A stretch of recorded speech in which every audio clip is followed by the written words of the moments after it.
नमस्कार दोस्तों। आज हम बात करने वाले हैं शुक्र पर्वत। अगर शुक्र पर्वत आपका अच्छा नहीं है या अच्छा है तो जो उसके रिज़ल्ट आपको मिलने चाहिए वो आपको मिल क्यों नहीं रहे। देखिए, पहले तो शुक्र पर्वत को समझना बहुत ज़रूरी है कि शुक्र जो होता है प्लानेट, वो रूल करता है हमारी लग्जरी को। डेली रूटीन लाइफ में घटने वाले हर घटनाक्रम से हम रिलेट कर सकते हैं वीनस को, यानी कि शुक्र को। क्योंकि हमारे कपड़े, हमारा अच्छा घर कैसा दिखता है वो डिपेंड करता है वीनस पे। हम कपड़े किस तरीके से पहनते हैं वो वीनस पे डिपेंड करता है। हमारी गाड़ी अच्छी होगी, नई होगी, पुरानी होगी, साफ़ सुथरी होगी, वो शुक्र पे डिपेंड करता है। हमारा जो लाइफ पार्टनर है वो किस तरीके का होगा, नेचर या दिखने में, वो भी डिपेंड करता है। और हमारा जो काम करने का तरीका है, यानी कि हमारा जो प्लेटफॉर्म है लग्जीरियस है या डाउन टू बिल्कुल अर्थ है, ये माना गया है। ये इससे पता चलता है। देखिए, शुक्र पर्वत हम ये देखते हैं हथेली के अंगूठे के बिल्कुल नीचे, ये वाला शुक्र पर्वत कहलाता है, जो कि सबसे ज़्यादा हिस्सा हमें दिया गया है हथेली पे। हस्तरेखा में सबसे ज़्यादा हिस्सा शुक्र पर्वत को इसीलिए मिला गया है क्योंकि हमारी जो डेली रूटीन की लाइफ है उसमें शुक्र का सबसे ज़्यादा इन्वॉल्वमेंट होती है। पत्नी का सुख, गाड़ी का सुख, मकान का सुख, जो मैंने पहले बताए हैं आपको, अपने आप को मेंटेन रखने का सुख, अपने आप को प्रेजेंट रखने का सुख, आपकी जो पर्सनैलिटी है वो भी शुक्र से रिलेट करती है। यानी कि आपका जो मनी हो गया या सेक्सुअल लाइफ हो गई आपकी, वो भी डिपेंड शुक्र से ही करती है। तो चलिए इस पर थोड़ी सी नज़र मारते हैं। और अगर आपका शुक्र पर्वत अच्छा है और आपको अच्छे रिजल्ट्स नहीं मिल रहे हैं तो क्या उपाय करने, और जिसका ख़राब है शुक्र पर्वत उस पर भी बात करेंगे। सबसे पहले हम बात करते हैं ख़राब शुक्र पर्वत की। अगर किसी का शुक्र पर्वत बिल्कुल दबा हुआ है और या उस पर इस तरीके से आड़ी टेढ़ी लाइनें बनी हुई है इस तरीके से, या इस पे बनने वाला जाल भी हो सकता है बिल्कुल, और अगर ये है या अशुभ चिन्ह है, तो क्या होता है, ऐसे व्यक्ति का जो लाइफ पार्टनर होता है ना, वो उसको सपोर्ट ना करने वाला, अधिक शादी के बाद बीमार रहता होगा और व्यक्ति खुद भी ठीक से नहीं रहता होगा। यानी कि उसका एक डिसिप्लिन नहीं होगा, बिल्कुल टाइम टेबल नहीं होगा उठने रहने का, अच्छे कपड़े नहीं पहनता होगा, फटे पुराने कपड़े पहनता होगा, और कभी कभार नहाने में भी कंजूसी करना, इस तरीके का व्यक्ति होता है। अपने खर्चों को कंट्रोल करने के चक्कर में अपनी मूलभूत सुविधाओं को बिल्कुल दरकिनार कर देने वाला व्यक्ति होगा। स्पाउस की कमी होगी, इसके अंदर एनर्जी की कमी होगी, यानी कि संतान उत्पन्न करने की भी क्षमता कम होती है ऐसे व्यक्ति के अंदर जिनका शुक्र पर्वत खराब होता है, उस पर बनने वाले शुभ चिन्ह अगर अशुभ चिन्ह बने हुए हों तो। और अगर हम बात करते हैं अब शुभ पर्वत की। देखिए, शुभ पर्वत उसी का होता है जिसका ये शुक्र पर्वत अच्छे से उठा हुआ ऊपर की तरफ और इस पर ये सीधी लाइनें बनी हो, या इस पे स्क्वायर बना हो, या शुभ चिन्ह और बने हुए हो, तो ऐसे व्यक्ति का जो शुक्र पर्वत है अच्छा होता है, लग्जरी लाइफ जीता है। लग्जरी नहीं तो उसका डे बाय डे या ईयर बाय ईयर उसकी जो मूलभूत सुविधाएं हैं ना वो बढ़ती रहती हैं। अगर जिसका शुक्र पर्वत खराब है उसकी मूलभूत सुविधाएं बिल्कुल नहीं बढ़ेगी, वो बिल्कुल स्टेबल रहेगी। जैसे ये रेखा मैंने बताई, टेढ़ी रेखा है जिसके, तो ऐसा व्यक्ति जो है सामान्य ज़िंदगी जिएगा। अगर उसके पास एक टूटी फूटी गाड़ी है तो वो टूटी फूटी गाड़ी ज़िंदगी भर रखेगा। लेकिन जिसके पास अगर ये जिसके हथेली पे शुक्र पर्वत उठा हुआ है और ये सीधी रेखा है और शुभ चिन्ह है, तो ऐसा व्यक्ति अगर टूटी फूटी गाड़ी पुरानी भी चलाता होगा तो आने वाले समय में नई गाड़ी भी अपने लिए खरीदेगा। यानी कि कहने का मतलब है अपनी सुविधाओं को अपने समय अनुसार वो बदलता रहेगा और मूलभूत सुविधाओं का सुख भी लेगा।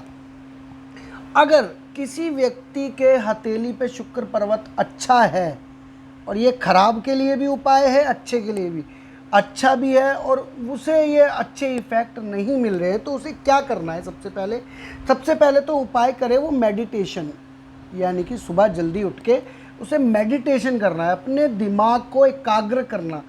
यानी कि अपने स्पाउस को, अपनी एनर्जी को कंट्रोल करना होगा उसे। अगर वो अपने बारे में कम सोचेगा, वीक सोचेगा, अपने को हल्के में कि मेरे अंदर एनर्जी की कमी है, ताकत की कमी है, मुझसे होगा नहीं, एक्सेट्रा वगैरह, तो ये एनर्जी मेडिटेशन है उसको इम्प्रूव करने में काम आती है।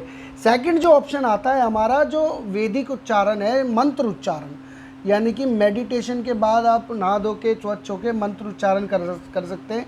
श्री सुक्तम का पाठ कर सकते हैं या माँ लक्ष्मी के मंत्रों का उच्चारण कर सकते हैं, उससे भी बहुत बेनिफिट मिलेगा आपको। यह है वीनस माउंट के लिए, सिर्फ ध्यान रखिए इस बात को। अब ऐसे व्यक्ति को थर्ड पॉइंट क्या करना है, डिसिप्लिन रहना है, क्योंकि वीनस जो है उसी को फलीभूत अपने सारे गुण और सुख सुविधाएं देता है। ऐसा व्यक्ति जो बिल्कुल डिसिप्लिन रहता हो, समय पे उठना हो और समय पे अपने कार्य, नित्य कार्य करने हो, और अपनी पत्नी के साथ वफादार रहे, अपने लाइफ पार्टनर के साथ वफादार भी रहना पड़ेगा, इसे भी डिसिप्लिन की कैटेगरी में ही देखा जाता है। अब मेंटेन अपने आप को रखना है, फोर्थ पॉइंट पे, मेंटेन योर सेल्फ, यानी कि अपने आप को सही से। अगर आप कोई काम करते हो या घर पे भी काम कर रहे हो, घर से भी काम करते हो या ऑफिस जाते हो या अपनी फैक्ट्री, गोदाम, जो भी है आपका बिजनेस है, तो आप सुबह रेडी होके, तैयार होके, सेंट परफ्यूम का यूज़ करें और अच्छे प्रेस किए हुए कपड़े का यूज़ करें। आपका शुक्र पर्वत आपको अच्छे फल देने लग जाएगा।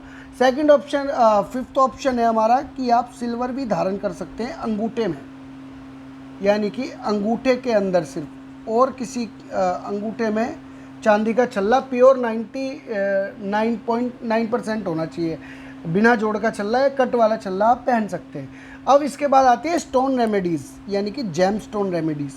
अब इसके साथ अपने रिंग फिंगर में ओपल या जरकन भी पहन सकते हैं, तर्जनी उंगली में भी पहन सकते हैं, क्योंकि वो शुक्र पर्वत और गुरु पर्वत में भी आता है वो। ये जब भी आप स्टोन रेमेडीज़ की बात करी जाती है आपसे, तो आप इसको स्टोन रेमेडीज़ तभी आगे बढ़ना है आप जब तक किसी से एडवाइस ना ले लें। इसका आप ध्यान रखिए, हॉरोस्कोप और अपने हस्तरेखा दोनों दिखा के। अब बात करते हैं हम डोनेशन की। अगर आपको अच्छे, आप सही से आप मेंटेन ये सारी चीज़ें फॉलो करते हैं, तब भी आपको बेनिफिट नहीं मिल रहा है, तो आपको डोनेशन का सहारा लेना है। यानी कि मंदिर में या गाय को आप उबले हुए चावल खिला सकते हैं। मंदिर में कच्चे चावल, साबुत, टूटे हुए ना हो, वो दान करके आ सकते हैं हर शुक्रवार के शुक्रवार। आटा भी कर सकते हैं आप दान। और 8 जो ऑप्शन आता है हमारा, फीड, यानी कि गाय की सेवा। सबसे अच्छा उपाय है ये कि अगर किसी का शुक्र कुंडली में भी खराब बैठा है और अगर वो गाय की सेवा करता है, सफ़ेद गाय या काली गाय, कोई सी भी गाय हो सकती है, रेगुलर बेसिस पे करे, वो ये सोच के ना करे कि जब तक फ़ायदा होगा तब तक ही करना है। उसे एक अपने लाइफ का एक वो बना लीजिए, एक लाइफस्टाइल आपका समझ लीजिए। कुछ पैसों की बात होती है, थोड़े बहुत खर्च होते हैं, लेकिन उससे अगर आपको बेनिफिट मिलेगा तो वो भी उसमें फ़ायदा ना देखिए आप, उसमें एक कर्म करोगे तो देखिए फल तो मिलना ही है। फिर हरा चारा खिलाएं उन्हें, गाय की सेवा करें, कैसे भी गुड़ खिलाएं, आटे की लोई बना के खिला सकते हैं, चने की दाल उबाल के खिला सकते हैं आप, और चावल उबाल के खिला सकते हैं। हरा चारा खिलाएंगे तो बहुत ज़्यादा इफेक्ट मिलेगा। तो ये बात ध्यान रखिए, आपका जिसका भी शुक्र लेवल, शुक्र पर्वत खराब है या उसको नहीं पता कि मेरा शुक्र पर्वत कैसे खराब है, सिम्टम्स आप ये चेक कर सकते हैं कि आपका जो पार्टनर है, या बॉयफ्रेंड हो गया, गर्लफ्रेंड हो गया, या आपका लाइफ पार्टनर हो गया, आपको बिल्कुल पूछता नहीं, आपको भाव नहीं देते या आपकी वैल्यू नहीं करते, और आपकी एक पर्सनैलिटी ऐसी है जो आकर्षण ही नहीं है, आप वीक से रहते हो, स्पाउस में कमी है, आपकी एनर्जी डाउन रहती है, तो आप ये जो मैंने रेमेडीज़ बताई है इनको स्टेप बाय स्टेप फॉलो करें और अपने वीनस को कंट्रोल करें। और एक और है 9 पॉइंट और है कि आप चंदन का इत्र अपने शुक्र पर्वत पे रब करें, यानी कि शुक्र पर्वत पे लगा के दूसरे हथेली के शुक्र पर्वत से रब करें। ये भी रेगुलर करें, ये भी बहुत अच्छी मेडिसिन, एक रेमेडीज़ है जो आपको बहुत बेनिफिट देने वाली है। तो ये कुछ जानकारी थी शुक्र पर्वत और उसकी रेमेडीज़ किस तरीके से फॉलो कर सकते हैं। हथेली पे बनने वाले शुभ अशुभ चिन्ह या शुभ फल प्राप्त करने, तो आपको ये रेमेडीज़ करनी है, इसे अपने जीवन में उतारें और फॉलो करें। और ये वीडियो आपको अगर अच्छी लगी है तो मेरी वीडियो पर लाइक करें, कमेंट करके आप कुछ भी पूछ सकते हैं अपने बारे में, मैं उसका जवाब आपको कमेंट बॉक्स में दूंगा। और मेरे चैनल को सब्सक्राइब करें, लाइक करें, कमेंट करें। आज के लिए इतना ही, नमस्कार दोस्तों।